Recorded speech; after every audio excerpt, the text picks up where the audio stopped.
Alright, I'm gonna be completely honest with you guys. I think this is the most excited I've ever been to make a video in my entire life. Nekodamashi-hen was absolutely amazing. It's the first answer arc of Go, and it both confirms and debunks a lot of things from my last few videos. What we're going to be talking about first is the events of the episodes, because this arc is completely anime original. There is really nothing to compare it to. Then we're going to talk about a lot of speculations and analysis. Hey guys, Hunter here in mid-edit to give you guys some important announcements. An hour after this video goes up, I will be streaming to Twitch me catching up on Higurashi Gou. A lot of people seem to want to see my reactions, so I've been working behind the scenes to get Twitch going, and I think it's ready. So be there at 12 PM Eastern time if you can. I'd really appreciate it. The next announcement is that I have an official Discord server now. The one thing that I love about YouTube is the community tab and the comments, so I'd love to be able to interact with you guys if you can. Link will be in the comments if you want to join. And the last announcement is that I have launched an official Patreon page, so that people can support me further if they want. I think we have some cool benefits going on, so check that out if you can. But don't feel bad if you can't pay for anything. You watching this video is more than enough to make me happy. Anyways, on with the rest of the video. Also, I found out that there are people that watch these videos, and they have never watched Higurashi in their life before, so I'm definitely need to talk about stuff that some of you may already know, so that I can fill these people in. I think it's so cool that people are interested in watching Higurashi videos, and they have never seen the show. That's so cool to me. Before we get into talking about Nekodamashi-hen though, I really quickly just want to thank everyone that commented on my last video. You guys were all super respectful about the fact that I had not caught up to the anime yet, and there were no spoilers at all in that comment section. I really appreciate it. You guys are really awesome. I love you. As I mentioned in my last video though, episode 14 starts off with Oishi killing everyone by being level 5. One thing that I did pick up on while I was editing my last video is that the blood spatters on Satoko are the same exact secondary splatters we saw in Keiichi's fight against Teppei, which I think supports that Satoko was the one that was knocking him out in this scene. But Oishi murders everybody, and then Rika visits her girl Hanyuu while she's having a screaming fit. I can't say I blame her because she just died after she thought everything was fixed. This arc is actually the one time I felt genuinely really terrible for Rika. In the original series, I don't think they really portrayed her suffering nearly enough. Maybe it's because we find out she's the protagonist in the second season and we only see her die twice. But, you know, in Go, they really throw her through the ringer, and it's so hard to watch what she goes through. Anyways though, she remembers exactly how she died and who killed her, which is actually something that had never happened before to her. The scene with Hanyuu, I believe, is actually important, and really probably prophetic as well. Hanyuu tells her that she gave Rika the power to always keep her memories when she loops, and while she is saying this, the camera zooms in on her horn, and it appears to be healing, because you can clearly see the white taking shape of what the horn used to be. This is a first for the series, as far as I'm aware, as Hanyuu has always had a scratch indent in her horn. Why does it appear to be healing here? Hanyuu then tells her that Hinamizawa is completely different than the one we went through 5 years ago, which gives us a definite time frame of how far in the future Rika came from. This means that the Rika from episode 2 and the Rika from the opening is either 15 or 16 years old. What is very interesting is that she knows what happened in the loop with Rena and Keiichi, as it shows them both lying on the floor together, when a few seconds later we get reminiscence of the Mion arc, but Rika doesn't see anything after the point where she dies. This implies Rika and Satoko died after Rena and Keiichi's deathmatch, and it heavily focuses on Rena in the shot. A bonk to the head a bunch of times with a alarm clock, you know, I don't think would be able to kill her. I'm not exactly a genius when it comes to that, and it's no coincidence that the same knife that was used at Keiichi's house appears at Satoko and Rika's house, so it's extremely possible that Rena got up and she went to kill Rika and Satoko, since everyone in Go that has gotten stage 5 of Hinamizawa syndrome has had an ungodly desire to see Rika killed. This would explain how her knife showed up at that house though, and then they never disclose what happens to Rena in this arc either. But anyways, back with the Mion arc, Rika does talk about it a little bit, but she says she doesn't know who killed her or how, and it doesn't show us anything after she died. I still 100% believe that the killer in this arc was Mion, since her motives for killing make sense and are very apparent, and the way she acts is exactly how Mion would act. There is a scene in episode 8 where Mion talks in the most Mion way to Keiichi, which I believe is purposely there to show us that this is not Shion. I know that some people in the comments for my Mion arc video were saying that Shion and Mion got switched at birth, but I don't think that really makes too much sense, at least in this scenario. We even find out that she has the keys to the place Rika died in later this episode, but you know, I feel like this is a red herring. It doesn't make sense for Mion to kill Rika and then have a monologue in front of Keiichi about how she needs to kill Rika. Rika refers to herself as a bird in a cage as Hanyuu starts to disappear, noting that even if she wins the game this time, she can end up right back in 1983 in the future. Then she tells Rika about a sword that is meant to kill loopers that is stored inside of the statue and the shrine, which I believe is the prophetic line she says. More on that later though, I'll talk about that in a little bit in the future. Rika then wakes up and almost attempts to slit her throat right off the bat. Rika's just not having it this time around. She is then in a daze for the entire rest of this episode. They go to play games, so everybody's trying to cheer Rika up, and Rika votes to play hide and seek. This is where we get the scene of Mion unlocking the place where Rika dies, which again, I don't really think Mion was the one that killed Rika. We see that 1, the door is locked, and 2, it opens outwards, not inwards. Keiichi was trying to open the door with no lock on it, which means that someone was inside the door and trying to hold it closed, or there was something on the inside keeping it from opening outwards. This is just further proof that Mion didn't kill Rika this time. In fact, everyone was looking for Rika, so I have no clue who could have killed her. The only thing that I have that might be worth mentioning is that while they're looking, we see everybody's faces and eyes except for Satoko's. Satoko has her back turned to the camera. It's possible that Satoko killed Rika here and then left a trap or something to keep the door from opening. She then immediately went to blame Keiichi because he was already suspicious looking anyways, and this would remove suspicion from herself. It's either that or Rika actually was killed by one of the construction workers, and one of the construction workers was inside holding the door closed. I really just do not think that Mion killed her though. Just because she has the keys at this moment does not mean that she always has the keys with her, and I don't think it's any coincidence that this door opens outwards and was being held closed. We then get her going to the shrine and touching Oyashiro-sama's head to open it. Naturally, of course, the sword is not in the statue. This is interesting because back in Arc 2 when Shion tapped the statue, the head was broken in the same way and the sword was again missing. This tells me that someone takes the sword sometime in June before the Cotton Drifting Festival, or that someone takes the sword a long time ago. She does find a shard of the sword though, and whoever took the sword probably doesn't know that they left a piece of it in there. Rika goes to off herself again, but decides to keep living thanks to her friends, and she decides that she'll give up in 5 loop attempts. This is where episode 14 ends. Overall, we had a lot of answers and a ton of things hinted at. I'll go in depth, of course, with everything once we've talked about all the episodes, because I have to lay out a bunch of things so that things make sense when I explain them. So let's get to episode 15. Mion tries to talk Keiichi into working at the town auction, which is new. I don't think we've ever had mention of a town auction before. I think that this auction might have been mentioned because of the looper killing sword, because it makes too much sense for an old relic sword to be at an auction. I don't see why this was mentioned otherwise, unless it was just supposed to be a lead into what happens next in this episode. You know, maybe I'm looking too much into it, but you know, an auction does seem like a place a sword would be at. They go into the toy shop to find stuff to put into the auction, and there Oishi shows the kids how to do a Mahjong trick that swaps the player's hands out secretly, and practically goes undetected. This scene goes on for a while, and nearly everything in Higurashi is metaphoric for games somehow, so I don't doubt at all that this scene was some kind of deeper meaning. Whether it be that someone else is being the main player and Rika isn't anymore, or something with the sword, or even maybe somehow being Rika ultimately beating the antagonist of this season by like switching things out, a technique of swapping out something secretly and not being detected seems like perfect symbolism for a lot of things going on right now in this series, or things that could happen in the series. Akasaka then shows up for the first time this season, which in the original, this arc and these episodes were Akasaka coming into town and meeting Rika. He was a super important figure for Rika winning in the original because of his insane human strength and his detective skills. Rika told him in the original arc that his wife would die,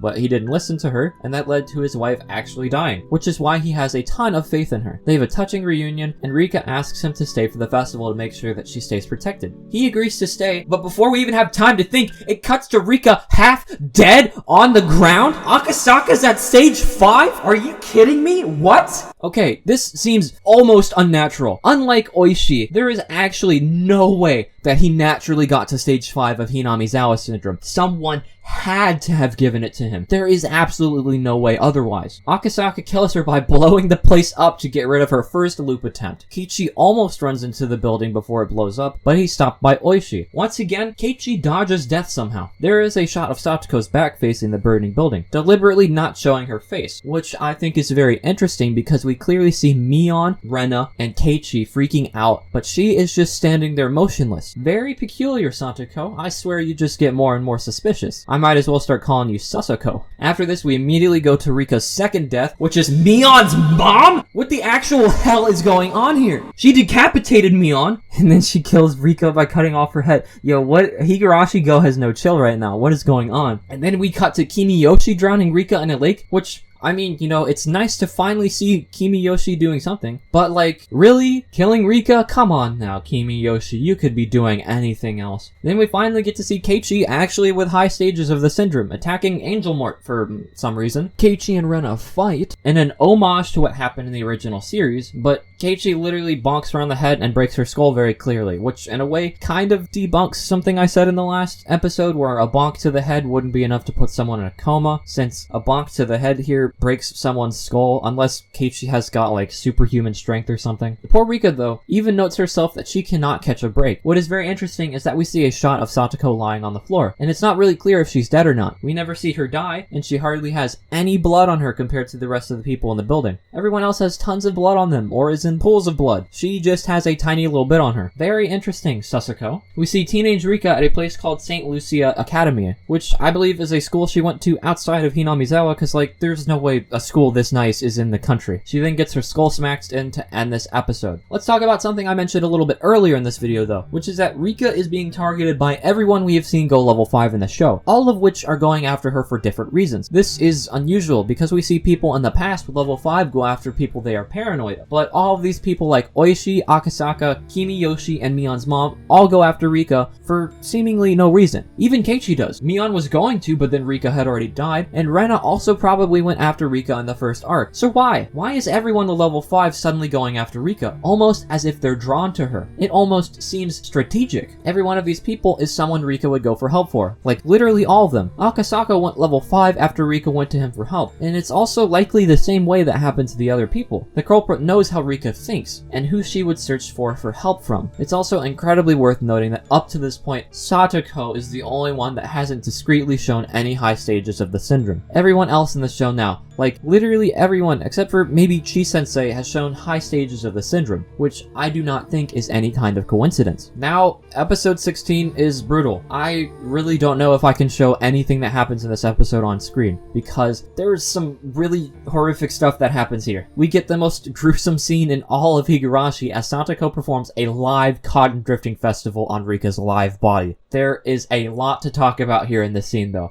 and I mean a lot, so let's get right into it. First off, I'd like to note that Satoko appears to suddenly be very gay for Rika. She seems to show a very creepy form of passion and care for her. Rika hints at her loops by calling them terrible dreams, and Satoko says very grimly that her dreams happen for an important reason. Satoko asks her how she doesn't know why she's having these awful dreams over and over again while Rika is screaming in agony. Satoko tells Rika she was cursed and pulls her sheet over to reveal that her organs are exposed. Satoko says it's time for the cotton drifting festival, and she scratches her neck, but she seems way too calm to even be stage 4 or 5. In fact, I don't buy it at all that she's fallen to the syndrome this time around. The way she scratches her neck is so much more calm compared to everyone else we have seen go level 5 or 4 in the series. And the way she is thinking is too calm and too calculated, even giving her painkillers so that she won't be in so much pain. Not to mention that everybody else that has had the disease so far has cat-like eyes and is clearly pumped up on a ton of adrenaline. Satoko is calm, and the look in her eyes has not changed at all. Satoko even says that she's doing this for Rika, while everyone else with stage 5 is killing Rika for their own gain or for the gain of people that they care about. Satoko is killing Rika to purify Rika, almost as if Satoko knows that she will come back. What's even stranger is she knew about what Cotton Drifting's festival true purpose was, which is the Entrail Drifting Festival, and I don't think they specifically tell many people in this village what it is unless they're in the Three Great Families. To quote a famous green man, あなたの狂気は正気に過ぎる。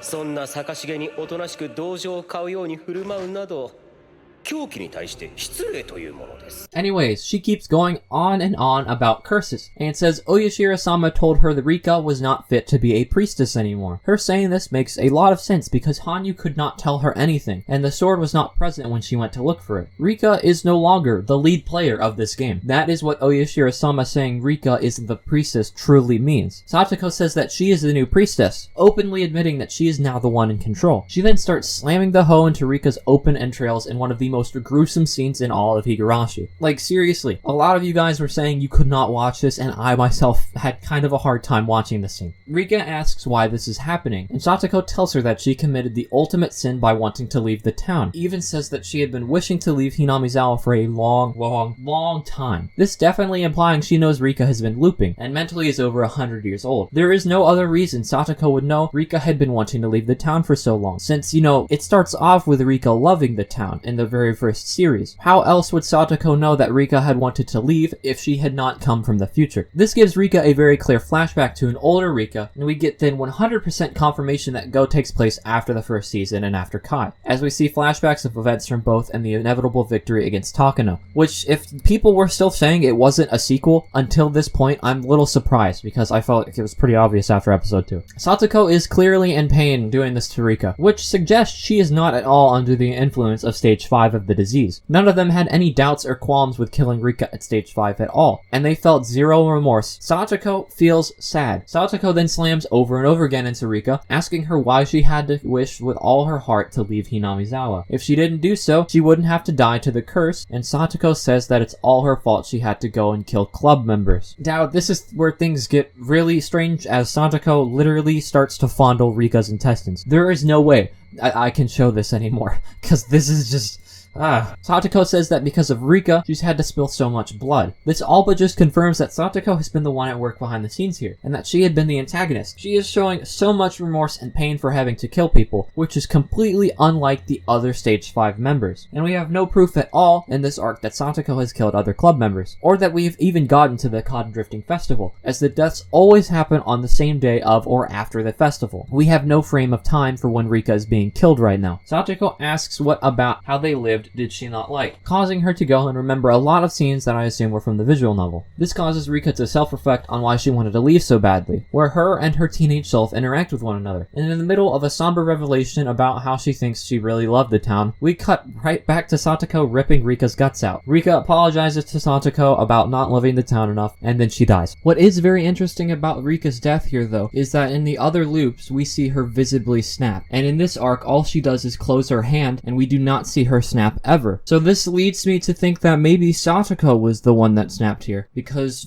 unless Rika did it with her other hand, this doesn't make much sense on why there was a snap sound here. Then Rika wakes up with everyone playing happily in a river, and she is woken up in the same exact manner she woke up where Satoko killed her. And it's very clear by Satoko's glare at Rika that she doesn't believe that she's changed, or rather, she's seeing if she remembers her death. Rika talks to Satoko later and tells her that she will always love Hinamizawa, and Satoko starts crying, which, why would she be crying if last loop Satoko was at high stages of the syndrome? Or why would she be crying if Satoko didn't know what Rika was talking about? This means she was perfectly sentient in the last loop, and Satoko clearly remembers Rika wanting to leave Hinamizawa. She even goes as far to say that Rika will never have a dream like that again, definitely implying Rika will have no reason to die again. Despite this though, things finally appear hopeful for the first time this season. Now, after this episode, it should be crystal clear to everyone watching that Satoko is the antagonist. She admits to killing people in past arcs, she admits to being the new priestess / the new player, and we watch Satoko gaslight Rika. It is 100% understandable that after 100 years of suffering, Rika would want to leave that town. But the one person I could see never wanting to leave that town is Satoko. If Keiichi, Rena, Mion, and Rika leave Hinamizawa, Satoko will have no one. She has no family anymore, she has no brother, she has nothing to fall back on. Satoko admits her motives to us clear as day, which is that she wants to keep Rika and Hinamizawa so they can continue to live together. Satoko does not want to lose their way of life. Her loops in this arc were Satoko emotionally manipulating Rika into making her think she's back in this town because she didn't truly love it. This is fucked up.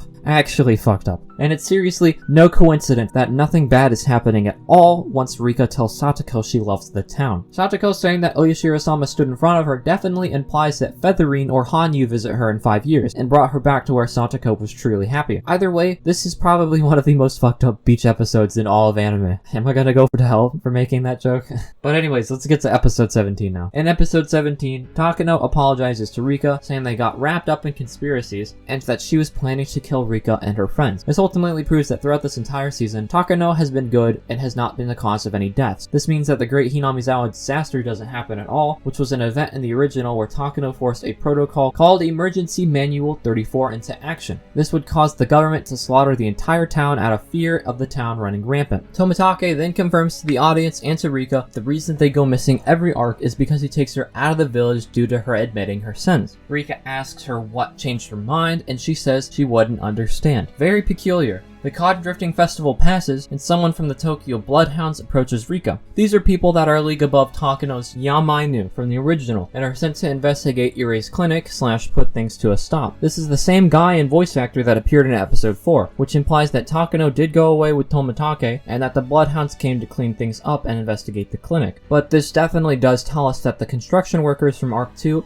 aren't Yamainu. It is then all but confirmed that Takano was taken away and put on trial for arrest, and the clinic's remodeling was due to Takano and Okanugi being arrested. And then finally, Satoshi appears. We learned that he was locked down here in Kai because he had massive stages of Hinamizawa syndrome after killing his aunt. So this finally puts me at ease for his complete absence from the story. I swear, if he was gonna pop up as a surprise antagonist, I would have been mad. But his appearance here proves that Satoko's motive for doing what she's doing is in fact for Rika to stay with her since he is fine. We also get the reveal of H173, the injections meant to give people stage 5 of Hinamizawa syndrome. This all but confirms that someone has been injecting people with level 5 of the disease with the existence and purposeful reveal of the doses. Irie even mentions that he's surprised that these exist, since they apparently were supposed to be destroyed. This implies that if Satoko did get her grubby little hands on them, it was not thanks to Irie or anyone from the clinic. Rika notes later on that all of this is all but too convenient, almost as if the results of this fragment were decided without her, as if this game has a mind of its own, or as if someone else is playing the game. Rika tells Satoko that how well things are going is almost scary, and Satoko says to not doubt her happiness, that Rika doesn't understand the true nature of happiness, and that wishing for more can result in you forgetting how much you feel happy at times. This almost completely references the last loop, where Satoko kept trying to convince her that the happiness was in the town and that she loves Hinamizawa. This again proves Satoko's motive is to sustain her way of life in town with Rika. Satoko then reaches for Rika's hand and holds it. I swear that I think this all happened because Satoko fell in love with Rika. They then go to school to play a club game, which Rika wins the game, and then asks everyone to help make a surprise party for Satoko. She seems to receive it very strangely at first, but then they go to celebrate anyways. Rika goes to get her present for Satoko, but Satoko instantly recognizes it. The box is the same one that punched her in the face in the first episode, so the fact that she recognizes this 100% solidifies her looping. Rika looks at her in shock, asking how she knew, and Satoko tries to play it off by saying she's a trap master, so of course she would know. This is when Rika calls her the fuck out, saying it was a trap until last night. The eerie music cueing us in that Rika knows Satoko is the other looper now, and her flashback to her saying she feels like someone else is rolling the dice all but proves this. Rika asks her again how she knows, and then her eyes turned red and she pulls out a gun. This gun is the same one that was on the ground in between Mion and Satoko 2 arcs ago. This is it! This is the moment I have been waiting for. I am so happy! I was right! Yes! So, let's talk about things now, shall we? Let's first talk about the possible meanings in the title for this arc. Last few arcs, I didn't really look into their titles very much, I'll be honest, but the title of this arc stood out to me. Nekodamashi-hen is a technique in sumo wrestling where you use a loud clap in front of their face to put your opponent into a daze. Then, while they're in a daze, the opponent will use this opportunity to strike. The shock of her dying to Oishi and Hanyuu leaving her has left Rika in a daze-like state for the majority of this arc, hence why it's called Nekodamashi-hen. Her opponent metaphorically clapped in front of Rika, and this led her to not be able to focus on anything. The second meaning for this arc is the cat deceiving chapter, which refers to Rika. Rika has always been symbolic of a cat, with her personality, her knee paws, and how technically she has multiple lives, like the cats have 9 lives saying. A lot of the events went on this arc to ultimately deceive Rika, and this leads into her being gaslit by Satoko into believing she is reliving Hinamizawa because she did not love the town enough. Rika was the cat that was being deceived, and Satoko is the one that was deceiving her. Next thing on my mind is that I think Satoko was brought back in time far enough to when they played hide and seek as a kid, and she broke the statue to take out the sword. It's clearly missing when Rika goes to get it, and it was already missing in Arc 2 when Shion nudged the statue. This implies that the sword has been missing far longer than just June of 1983, and it would make sense that a child trying to retrieve the sword would break it in this statue. I'd also like to talk about the construction workers from Arc 2. Who are these people? I originally thought that they were the Yamainu, but we now know that they definitely are not related. What's even stranger is that Mion recognizes them and calls them minions. They most likely killed Rika, and they were not a hallucination either because Keiichi sees them on the monitor. So who are these people? What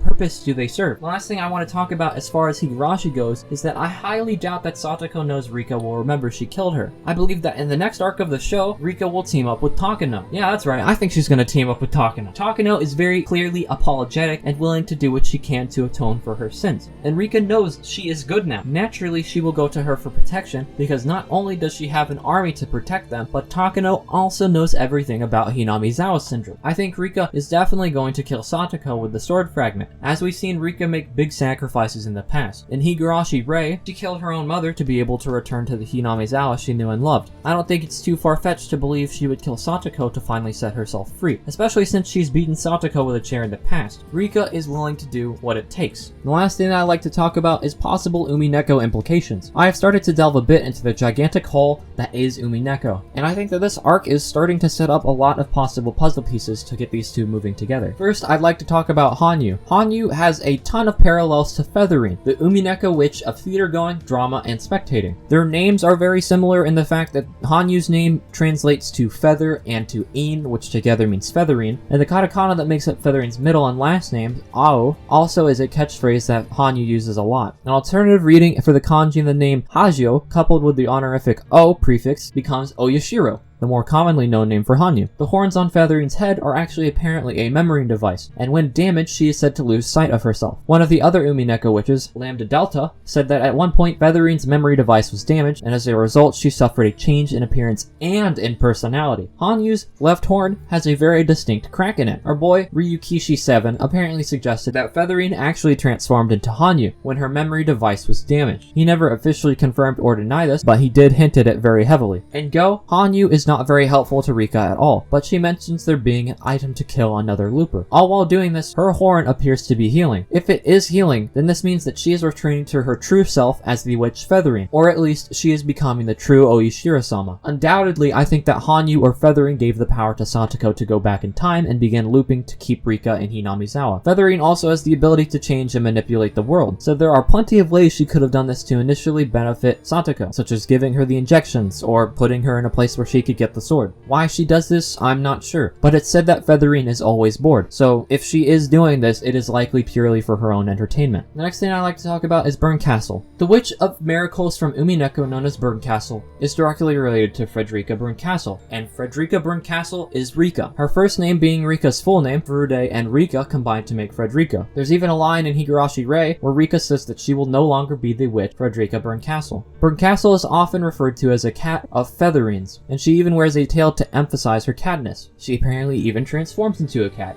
which is a lot like Rika. Rika refers to herself as a cat, she dresses up like a cat for a majority of the punishment games, she even has a catchphrase which is a reference to a cat. On top of herself being symbolic for a cat having multiple lives, Burn even uses Rika's catchphrase and acts like it was something she used to say. Ryukishi said himself that Burn is a manifestation of Rika's despair. I think Higurashi Gou is letting us watch the birth of Bernkastel, as Burn is referred to as a bird in a cage. There is a deliberate line in episode 16 where Rika says that she feels like a bird in a cage, and Rika is going through ungodly amounts of suffering, which could definitely lead into the manifestation of a witch. Plus, if she does kill Satoko, that definitely would push her over the edge, as Satoko is one of her closest friends, and this definitely could lead to the birth of Bernkastel. It's also worth mentioning that the witch Lambdadelta is a lot like Satoko, even having Satoko's laugh. Lambdadelta is in love with Burn, so if Satoko is legitimately in love with Rika like she appears to be, then it makes perfect sense that this could also lead into the creation of Lambdadelta. I think we're watching the birth of Umineko through Higurashi Gou right now, and I could not be more excited. I think that's super cool. What this next arc of Higurashi Gou holds for us will probably be a team up with Takano and Rika to finally kill Satoko, and I am so excited to see it happen. Hopefully you learned some new things. This video was definitely a lot longer than I intended it to be, but there was just a lot that I really wanted to talk about. So thank you guys so much for watching, and I'll see you guys next time.